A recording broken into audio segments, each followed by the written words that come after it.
Sightings of aliens have been suggested by means of lots of human beings over the closing 100 years from exclusive components of the world. As per collective research of all these reports, it is being calculated that there are as many as 82 distinct sorts of aliens that are being considered on Earth. The extensive number of reports and testimonies concerning different extraterrestrial races indicates that the motivations and activities of extraterrestrial races vary greatly, and an idea of these motivations can be distilled from close examination of these reports and testimonies. The most compelling testimonies on the different extraterrestrial races comes from whistleblowers such as Sergeant Stone, who served for long periods in the military and/or corporations participating in black projects, and also contactees who had had direct physical contact with extraterrestrials and communicated with them. This includes both contactees in the classic sense of those who have voluntarily interacted with extraterrestrial races, and abductees who have been involuntarily incorporated into extraterrestrial programs. Here is a short description about the pinnacle 10 extraordinary kinds of aliens that have been noticed on Earth. The extraterrestrial races in this group consist of the ubiquitous Greys from the megastar gadget Zeta Reticulum in the Orion constellation, who are described in most of the abduction cases and who appear most prominently in reviews of UFO crashes. Robert Dean blanketed the Greys as one extraterrestrial described in NATO's assessment. Colonel Philip Corso, who served in the Eisenhower administration and later headed the Foreign Technology Desk at the U.S. Army's Research and Development Department, claims to have witnessed the physique of a useless gray alien retrieved from Roswell in 1947. What he noticed in shape was the traditional description of a 4-foot-tall extraterrestrial with a giant head, giant black almond-fashioned eyes, a skinny torso, and spindly hands and legs. A basic description given by Travis Walton, a man who had an abduction trip with the Greys, follows. They have been very short, shorter than 5 feet, and they had very giant bald heads without hair. Their heads had been domed and very large. They were regarded as fetuses. They had no eyebrows, no eyelashes. They had very giant eyes, considerable eyes, nearly all brown besides a lot of white in them. The creepiest aspect about them had been those eyes. Oh man, these eyes. They simply stared through me. Prominent UFO abduction researchers such as Dr. David Jacobs, Bud Hopkins, and the late Dr. Carla Turner have supplied unique case research of the abusive components of UFO abductions.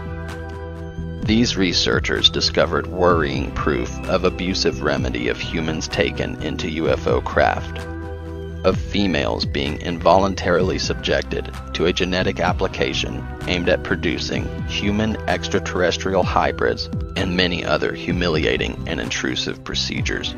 Many researchers agree that the Greys are deeply concerned in growing a human hybrid Grey that would be an appropriate car for the subsequent step in human evolution. Researchers such as Jacobs trust this is a purpose for alarm and poses a direct danger to human sovereignty. According to Colonel Corso, the Greys had been concerned in agreements with the Eisenhower administration that Navy officers noticed as a structure of negotiated surrender, the place the Greys won permission for abducting civilians and expanding their organic program. Clifford Stone distinguishes between good and bad extraterrestrials and refers to the Greys as a section of the bad guys, committing egregious abductions, and that the U.S. authorities are undecided how to expose this to the frequent public. A quote from Clifford Stone follows. The exact ETs are, well, I like to refer to them as being nomadic. What you are speaking about the non-intervention with different smart existence types is a popular law. The nomadics go alongside with that. The Greys violated the popular law. I suppose there is an effort for the exact guys to make contact with the human beings inside our government. However, I suppose now what is going on is that the U.S. authorities realized in 1983 or thereabout that they are not dealing with the exact guys. However, in reality, do not comprehend what to do about it. The Greys are very energetic in human abductions, genetic experiments, monitoring human beings through implants, thought control and programming, cloning, and the introduction of hybrid humans. These make contributions to systemic international troubles such as people traumatized through abductions, genetically modified humans, implants for monitoring humans, and an overly passive populace due to hypnotic thought, control, and programming. Type 2. Little Green Men. Another frequent kind of alien is the little green guys that have been suggested to have been sighted by way of one-of-a-kind humans in one-of-a-kind places. These sorts of extraterrestrials are humanoid creatures with a greenish tint and their bodies devoid of any hair. Some of the little green guys have been stated to have antennas on their heads, which are much larger than the average human head. Type 3. Nordic aliens. One of the many human space colonies spawned by the Lyrians was eventually established on planets in the Rigel solar system in the Orion constellation. At some point in its history, Rigel, with its Nordic population, presumably underwent a destructive civil war and was taken over by the Greys. According to George Andrews, a Nordic from the star system of Procyon, Kyla revealed much information about the Rigelians, Procyons, and the Greys to a human contactee, whose information was consistent with other sources and Andrews concluded was credible. The contactee described Kyla as follows. Kyla looked like a tall, handsome human, slender but muscular, masculine yet ethereal. He appeared either naturally or artificially to have black around his eyes, almost like coal. His face was close to exquisite, but definitely masculine. He had a gaunt face with high cheekbones and piercing cobalt blue eyes. He had fine blonde hair that was almost shoulder length. He had a muscular neck, with his skin pale flesh-colored with a white overtone. It is hard to gauge his exact height because of the circumstances under which our encounter occurred, but it was somewhere between 6 and 7 feet. Andrews writes about the history of Rigel as revealed by Kyla to the contactee. The ancestors of the short Greys were once tall blondes. The Great War took place. Before the Great War, Rigel was a vast empire and had been the source of most galactic seeding. All Rigelians were tall blondes. A colony had already been established on Procyon, and the Great War was a civil war of Rigelians versus the Procyons, and lasted the equivalent of 3 Earth centuries. A group of Rigelians who realized that the Great War was about to break out took off for the Procyon colony in a crude, clandestinely built ship. They were the only Rigelians to escape the cataclysmic devastation.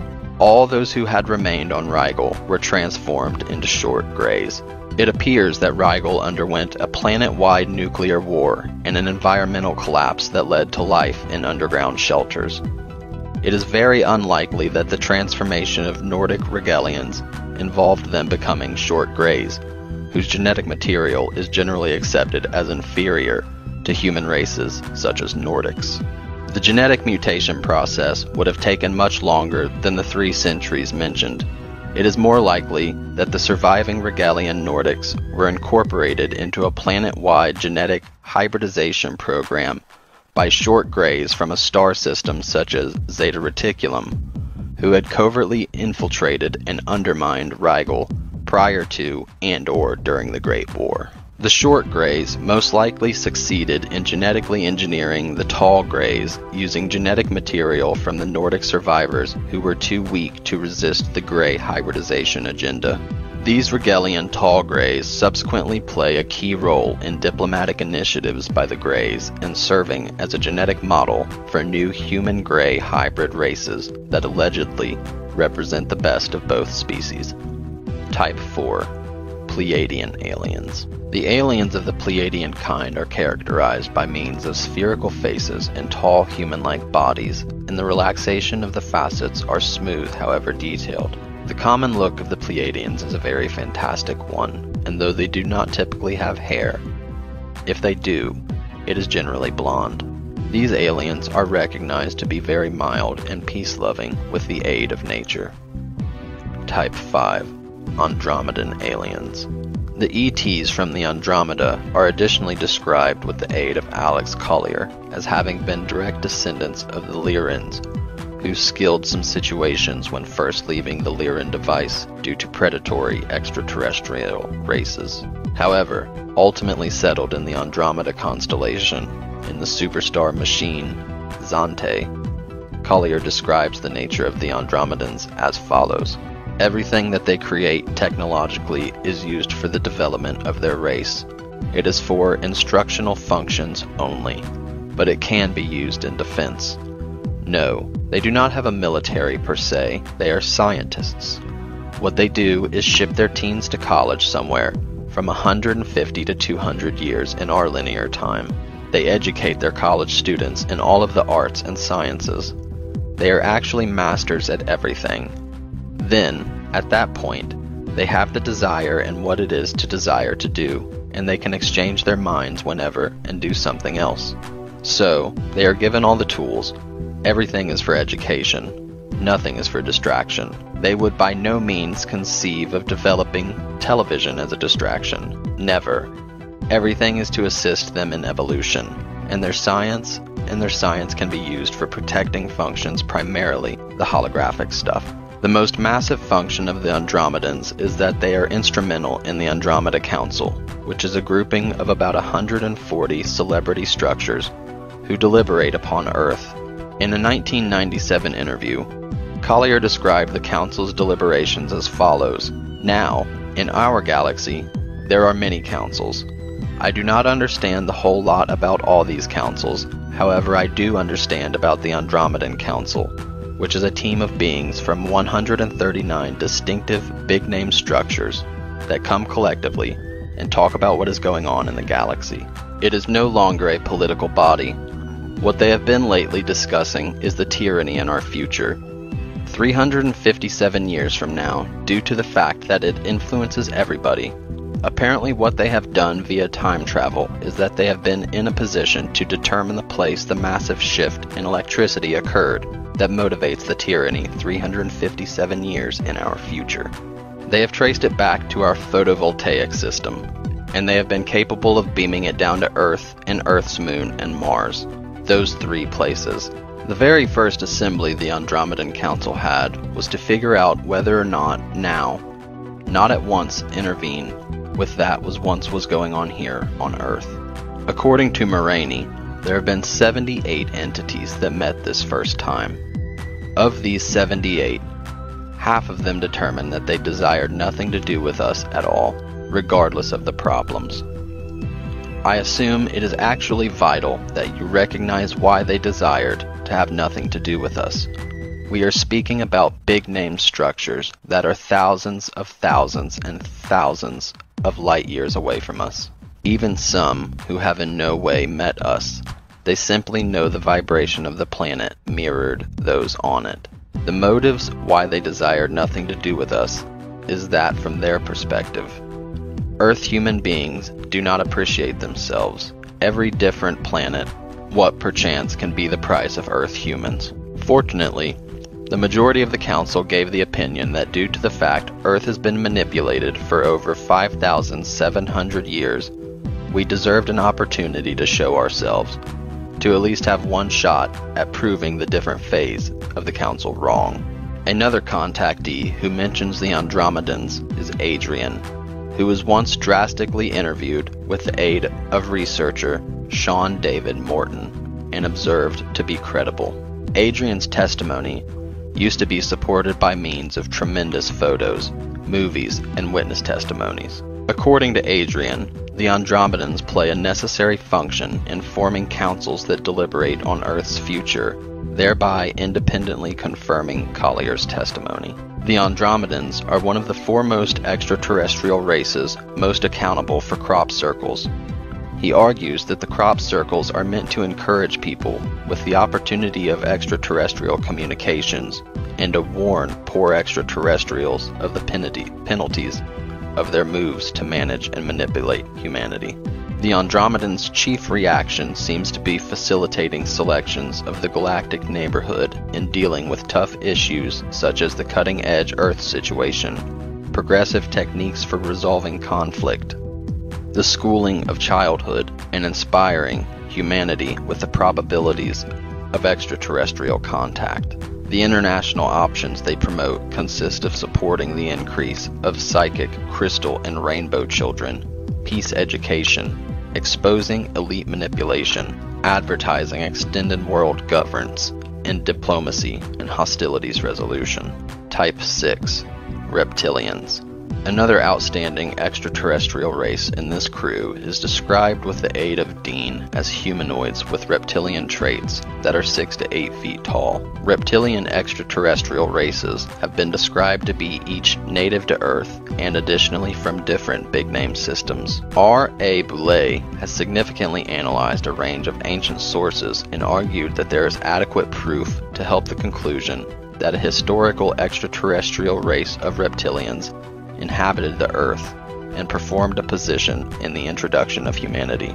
According to Thomas Costello, a former protection agent at Dulce, a site categorized as an underground facility involving a range of extraterrestrial races cooperating with a quantity of U.S. countrywide safety corporations. Reptilians indigenous to Earth work by way of aspect with people in different extraterrestrial races. Some reptilians are native to this planet. The ruling caste of aliens are reptilian. They have been made a historic race on Earth, residing underground. Reptilians rightly think about themselves. Native Terrans. Perhaps they are the ones we name the fallen angels. Perhaps not. Either way, we are considered the squatters on Earth. Since I was once the senior security technician at that base, I had to talk with them on a day-to-day basis. If there were any issues with protection or video cameras, I was once the one they called. It was once the reptilian working caste that normally did the bodily labor in the lower tiers of Dulce. According to Costello, the lower degrees of Dulce worried great human rights abuses on captive civilians by means of joint extraterrestrial human assignment leaders. William Hamilton, a highly revered UFO researcher, researched each the Dulce base facility and Thomas Costello's claims and credibility and determined them to be especially plausible. It might also be unpalatable to digest or agree with Thomas's story. In fact, it looks like a phase of a receding nightmare. This is proof that something unusual does go on at Dulce. Does Thomas have the answer? There can also be a horrible fact hidden at the back of our preserving with phenomena of UFO sightings, abductions, and animal mutilations. Our authorities' brain groups have had an ongoing watchful eye on all UFO things to do for many, many years now. This wonderful phenomenon ought to have been an exquisite explanation. We may additionally be solely one outpost in a sizable interstellar empire. In addition to Hamilton's conclusion about Costello's claims and credibility, I have written a full-size document of the Dulce base and discovered the proof is very steady with Costello's claims regarding human rights violations involving a range of extraterrestrials, U.S. countrywide protection agencies, and corporations.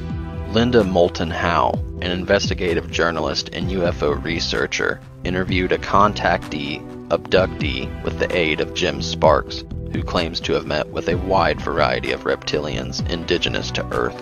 According to Sparks, indigenous Earth-based reptilians have their very own special way of life and have interacted with humanity for millennia, and each assisted humanity and used it as a resource. Sparks used to be informed by way of the reptilians that they have reached a wide variety of secret agreements with countrywide governments. Sparks's claims are very regular with the trip of some other contactee, Old K, who claims to have met with a woman reptilian, Lacerta, and interviewed her on a wide variety of events and allotted the interviews as the Lacerta files. According to Lacerta, reptilians who have advanced on Earth are awesome to off-world reptilians who periodically go to Earth. While there is some debate over the credibility of Old K, the testimony is coherent and steady with Sparks and different lookup on the reptilian species, and well worth thinking about to higher apprehend reptilian activities.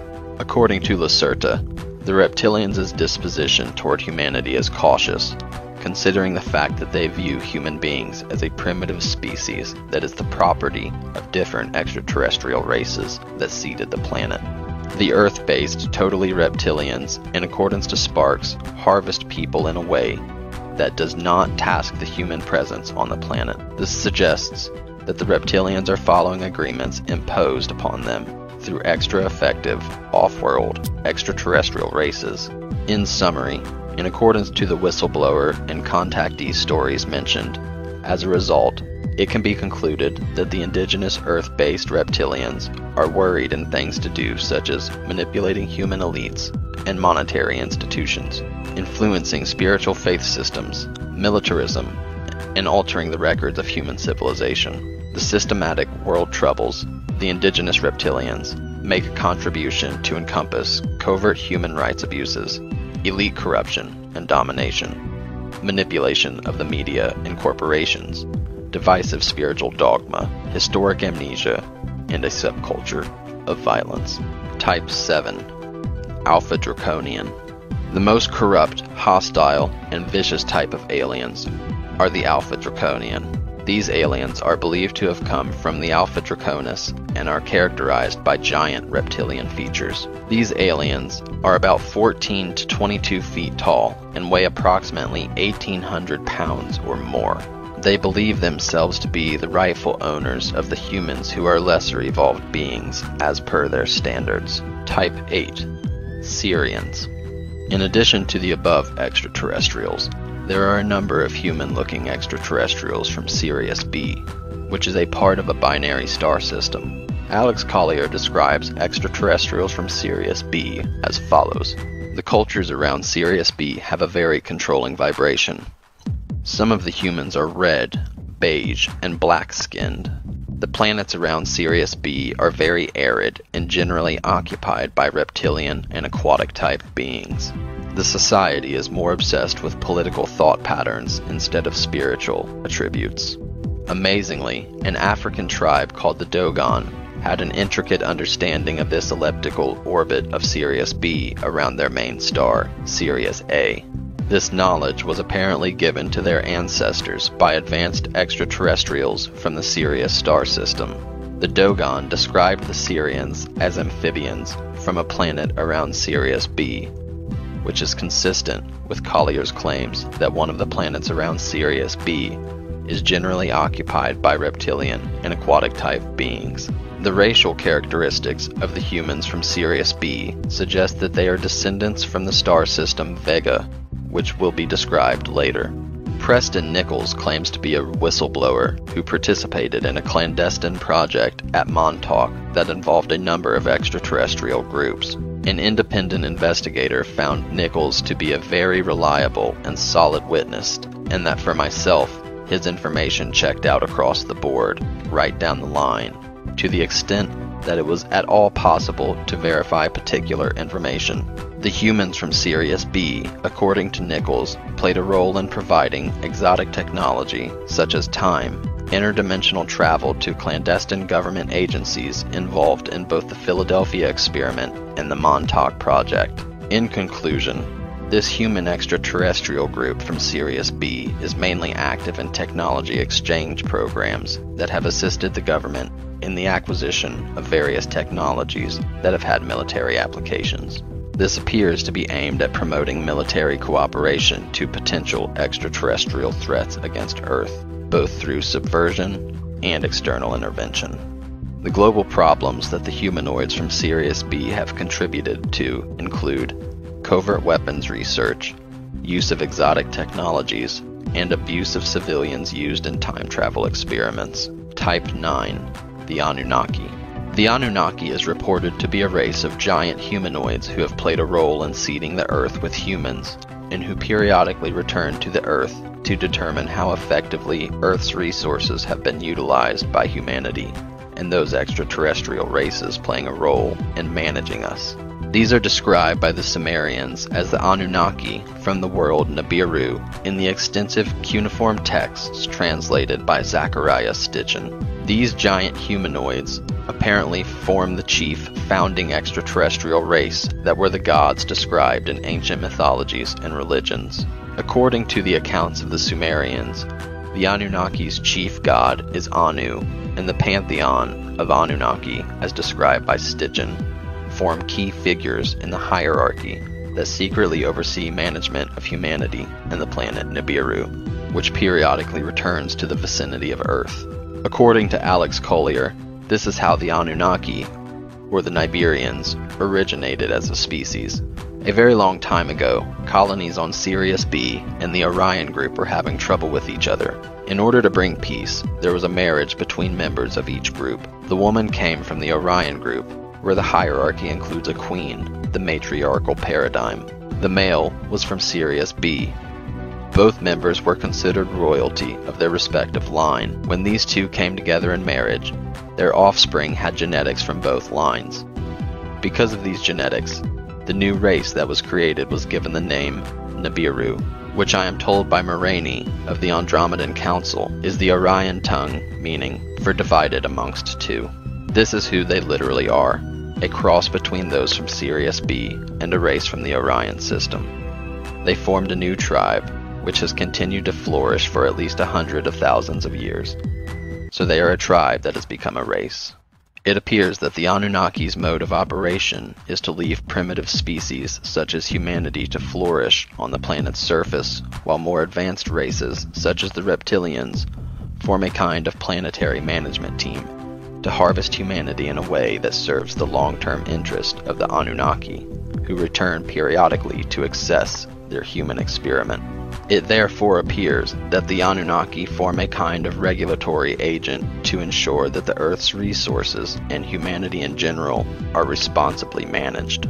The Anunnaki have a relationship with the Earth-based reptilians based on whatever historical agreements they reached over humanity will be managed. It is also likely that the Anunnaki have some form of agreement with the Draconians over how the latter intervene in worlds where the Anunnaki have established human experiments.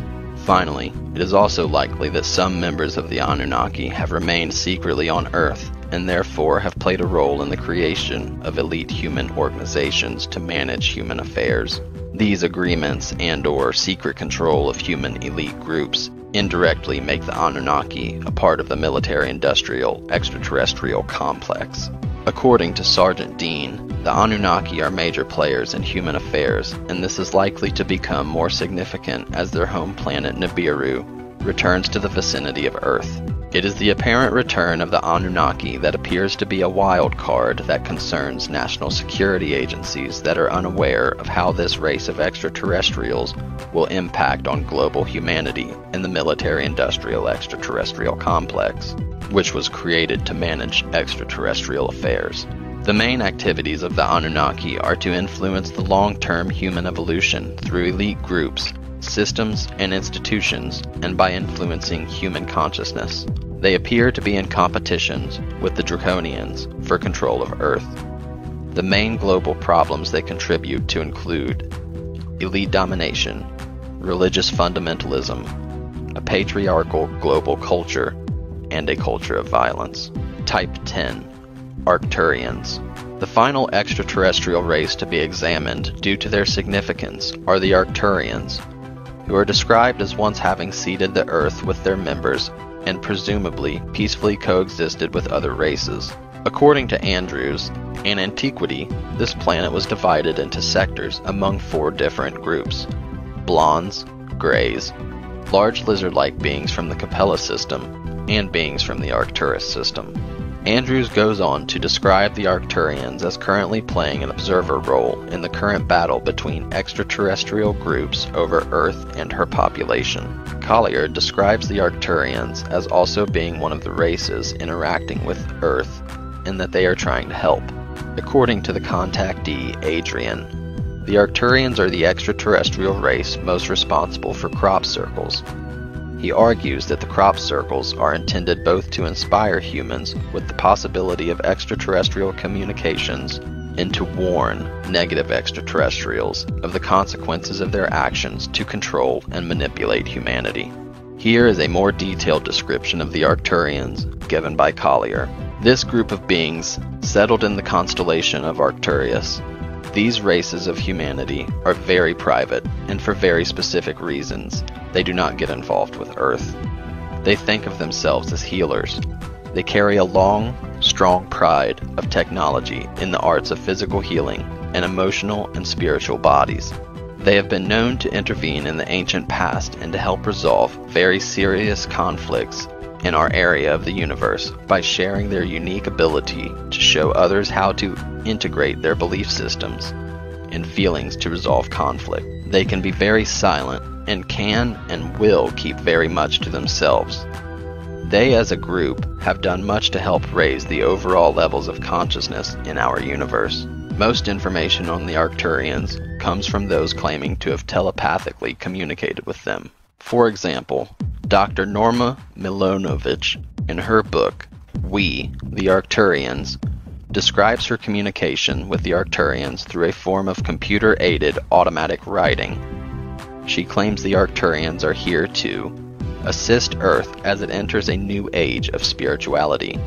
They cannot interfere with the free will or decision-making process of any Earthling, but are here to educate and help raise the vibrations of all who choose to journey to the new dimension the Earth is entering. The Arcturians are described as having a highly developed spiritual culture and technological sophistication that gives them great influence in the galaxy. Another individual who telepathically communicates with the Arcturians claims they have the following mission on Earth. The Arcturians are the overall guides or administrators of the contact experience. They have a desire to generally see this go well, to see you learn as much as possible by the process, and to assist you in any way they can. However, their affinity is to the future of the planet as a whole, and they tend to have a hands-off approach as much as possible. They will tend to do the least amount of work for the greatest effect. You'll find them to be efficient and quite creative in this.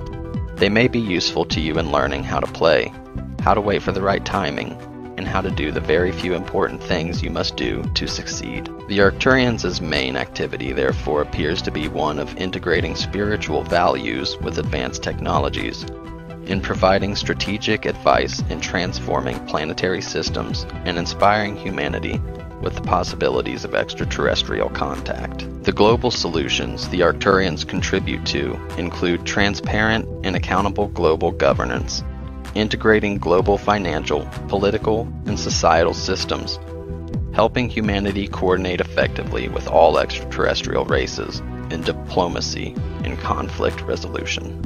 If you guys enjoyed this video and want to see more like it, please consider subscribing to us and hitting the like button. Feel free to leave a comment below and suggest which theory you would like to see next. If you would like to further support this channel, please consider heading to our Patreon found in the description box below and subscribing there. We appreciate your support, and as always, thanks for watching.